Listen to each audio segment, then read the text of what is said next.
మీరు కొత్తగా business start చేయాలనుకుంటున్నారా? మార్చ్ 16-17 హైటెక్స్ లో ఫ్రాన్సెస్ ఇండియా బిగ్గెస్ట్ ఫ్రో ఎక్స్పో.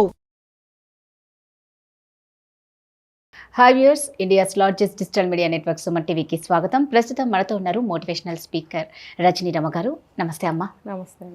క్రమశిక్షణ ఏదైనా అతి అంటే విషంతో సమానం. అవును, ఏది అతి చేస్తే అది విషంతోనే సమానం. అవును.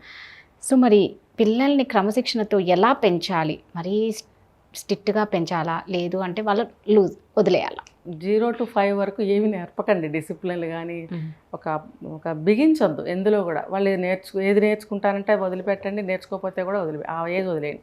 6 నుంచి 13 వరకు కూడా, 13 కాదు 16, 17, 18 వరకు కూడా, ఇంకా చెప్పాలంటే 17 వరకు అనుకోండి. మ్యాక్సిమం డిగ్రీలోకి వచ్చేస్తారు కాబట్టి ఆ టైంకి ఈ పీరియడ్ మొత్తం కూడా వాళ్ళకి మిలిటరీ డిసిప్లిన్ తప్పకుండా పెట్టాలి. ఎందుకంటే ఈ కాలం అనేది, ఈ పీరియడ్ 6-7 ఇయర్స్ అనేవి చాలా గోల్డెన్ పీరియడ్. అది అప్పుడు కనుక పిల్లలు బాగుపడలేదు అంటే ఇంకంతే వాళ్ళ లైఫ్. సో ఈ పీరియడ్లో మిలిటరీ డిసిప్లిన్ పెట్టాల్సింది. అంటే ఏంటి, తోలుడేలాగా కొట్టడము అలా చేయడం అది కాదు.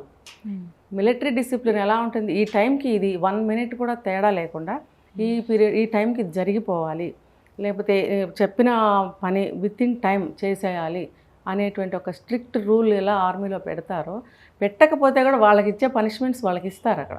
అలాగే వీళ్ళకి కూడా ఆ డిసిప్లిన్ పెట్టాలి, ఆ పనిష్మెంట్ అనేది కూడా ఇవ్వాలి. ఎలా అంటే పనిష్మెంటు వాళ్ళని కొట్టేయడం, చీరేయడం, రక్తాలు వచ్చేలాగా అలా చేయకూడదు. 2 రకాలైనటువంటి పనిష్మెంట్స్ వాళ్ళకి ఇవ్వచ్చు. డిసిప్లిన్ అనేది ఆర్మీ డిసిప్లిన్ పెట్టాల్సిందే. నువ్వు పొద్దున్న 5 o'clock లేవాలంటే 5కి లేవాల్సిందే. నువ్వు 7కి పని చేయాలి, 8కి పని చేయాలి, 9కి ఇలా. ఇది టైం ప్రకారం నైట్ వాళ్ళు పడుకునే వరకు కూడా ఒక స్ట్రిక్ట్ టైం టేబుల్ అనేది ఉండవలసిందే. ఈలోగా వాళ్ళకి ఏదైనా గోల్ అనేది ఉన్నది అంటే ఆ గోల్ని మనం గోల్ సెట్ పేపర్ ఒకటి రెడీ చేసుకుని, ఆ పిల్లవాడు ఏ క్లాస్ చదువుతున్నాడు, 10th అనుకోండి ఫర్ ఎగ్జాంపుల్, ఆ గోల్ పేపర్ని ఒక దగ్గర బెడ్ ఆపోజిట్లో అలా స్టిక్ చేసుకోవడం, బ్రష్ చేసుకునే ప్లేస్లో ఒకటి స్టిక్ చేసుకోవడం, ఇలా తన గోల్ని గుర్తు చేస్తూ ఉండేటువంటి పనులను కూడా చేస్తూ ఉండాలి. అది కూడా డిసిప్లిన్లో ఒక భాగమే. డిసిప్లిన్ అంటే ఏంటి, ప్రతిరోజు ఒకే టైంకి ఆ పనిని చేయడం. 5కి లేస్తాము అంటే 5కి లెగవటం అనేది డిసిప్లిన్. లేచిన తర్వాత బ్రష్ చేయటం అనేది 5:30, 5:10 అనుకోండి, అది ఆ టైంకి చేయడం అనేది అది డిసిప్లిన్. సో టైంకి డిసిప్లిన్ అలవాటు చేయాలి. వాళ్ళు కనుక డిసిప్లిన్లో లేరు, చదవట్లేదు, లేకపోతే ఇంకో తప్పు చేశారు, ఏదైనా కూడా మనం ఏం చేయాలంటే చిన్న పనిష్మెంట్స్ ఇవ్వాలి. అది 2 రకాలుగా ఉంటుంది. ఒకటేంటంటే పిల్లల్ని మనం కొట్టలేం, తిట్టలేం, మనకి ఆ పనిష్మెంట్ మనం వేసుకోవాలి. ఎలాంటిది కొంచెం వెరైటీగా ఉంటుంది. ఓకే. ఎందుకంటే మనం కన్నబిడ్డల్ని మనం కొట్టేసి తిట్టేసి చేయలేము. వాళ్ళ పరివర్తన అనేది తీసుకురావాలి. అది తల్లిదండ్రులుగా మనం చేయవలసిన ప్రయత్నం. అంతేగాని వాళ్ళని కొట్టేస్తే మన కోపం తీరిపోతుంది తర్వాత ఏంటి, అలా కాదు. మార్పు అనేది తీసుకురావాలి. అది పనిష్మెంట్. ఆ మార్పు ఎలా వస్తుంది, మనం నువ్వు భోజనం చేయని, చక్కగా ఆ రోజు వండిన పదార్థాలన్నీ వేసి భోజనం పెడతాం. మనం తినొద్దు. అరే అమ్మ భోజనం చేయలేదే, నాన్న భోజనం చేయలేదే, నాన్న ఆఫీస్కి భోజనం చేయకుండా వెళ్ళారు, అమ్మ మార్నింగ్ నుంచి భోజనం చేయకుండా పని చేసుకుంటుంది అని వాడికి ఒక బాధ కలుగుతుంది. నేనైతే తినేసాను, నా కోసం వండారు, పెట్టారు, మరి అమ్మ తినలేదు, లేకపోతే నాన్న తినలేదు అనే వాడిలో ఒక పశ్చాత్తాప ధోరణి అనేది వస్తుంది. బాధపడతాడు వాడు. అది వాడికి పనిష్మెంటు. తర్వాత ఏంటంటే వాడికి అన్నం పెట్టకండి ఒక పూట. ఒకవేళ మనం ఎందుకు మార్చుకోవాలి, వాడిని ఫిజికల్గా ఆ బాధ పెడదాము అని అనుకుంటే, ఇంకొంచెం మనలో పైశాచికత్వం కొంచెం ఎక్కువగా ఉంటే ఏం చేయాలంటే వాడికి అన్నం పెట్టకండి.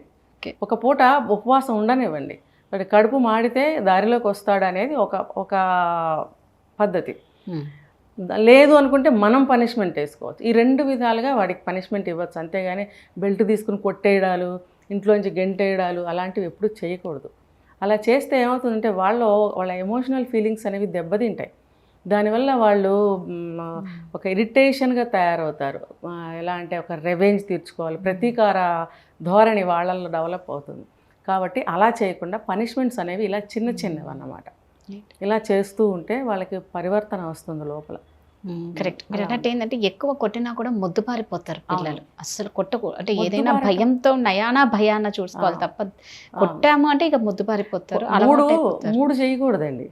ఒకటి కొట్టకూడదు, రెండోది తిట్టకూడదు. తిట్టడం అంటే 2 రకాలు. మళ్ళీ మామూలుగా తిట్టడం, ఫిల్దీగా తిట్టడం. కొంతమంది ఇళ్లలో చూస్తున్నాను, చిన్న 2 సంవత్సరాలు 3 సంవత్సరాల పిల్లల్ని కూడా ఫిల్దీగా తిడుతుంటారు. అది అంత అవసరమా? ఆ చిన్న పసిబిడ్డ ఏమర్థమవుతుంది అసలు? మరి ఏం చేస్తే అంత మాటలు అనాలి? అది వద్దు. తర్వాత మూడోది ఏంటంటే భయపెట్టకూడదు. ఇదంతా డిసిప్లిన్లో భాగంగా ఈ 3 చేస్తూ ఉంటారు.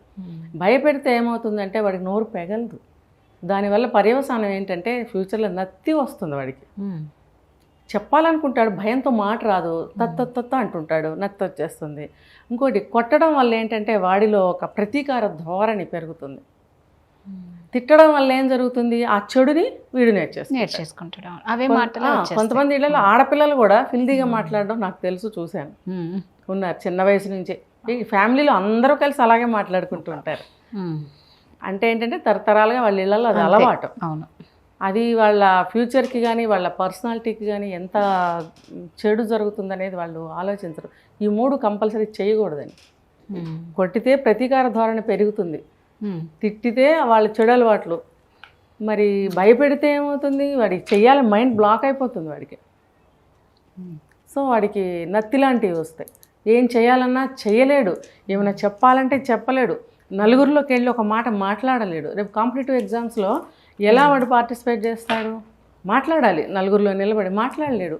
కానీ స్కిల్స్ ఉన్నాయి, బయటికి చెప్పలేడు, తీయలేడు బయటికి. వాడు ఎలా అక్కడ నెగ్గగలుగుతాడు? కరెక్ట్. సో ఫ్యూచర్ ఏమవుతుంది? అన్నీ తనకి క్వాలిఫికేషన్స్ ఉండి కూడా, స్కిల్స్ ఉండి కూడా తను ముందుకెళ్ళలేని దౌర్భాగ్య స్థితి వస్తుంది. ఆ భయం అనేది ఇంకా నరనరాలను జీర్ణించుకుపోయి ఉంటుంది. చిన్నపిల్లలకి మనం జమ్మూ అటు ఎళ్ళకు చీకటి చూపిస్తాం, మనం అదేమో బూచి ఉంది వెళ్ళకూడదని భయపెడతాం. అసలు అది ఏమీ లేదు అక్కడ. కానీ వాడు నిజంగా వాడి జీవితం అంతా ఆ భయం పోదు వాడికి. ఏంటంటే సబ్ కాన్షియస్ మైండ్లో కూర్చుండిపోతుంది వాడికి. అది 50 ఏళ్ళు వచ్చినా 70 ఏళ్ళు వచ్చినా అమ్మో అక్కడ ఏదో ఉందని భయంతోనే ఉంటాడు వాడు. ఆ ధోరణి అనేది అలా అలవాటు పడిపోతుంది. సో భయం అనేది భయపెట్టకూడదు. ఓకే. సో పిల్లల్ని మీరు అన్నట్టు ఒకటి మనం పనిష్మెంట్ చేసుకోవాలి, లేదా పనిష్మెంట్ వాళ్ళకు ఫుడ్తోనే ఇవ్వాలి అంటారు. చిన్నగా అలా. ఫుడ్ అంటే ఫుడ్డే కాదు, వాడిలో ఏదో మార్పు వచ్చే విధంగా, మనం పశ్చాత్తాపం కలిగే విధంగా చిన్నవి చేసుకోవాలి చాలు. ఆ చిన్న మైండ్కి అదే చాలా బాధ కలిగిస్తుంది.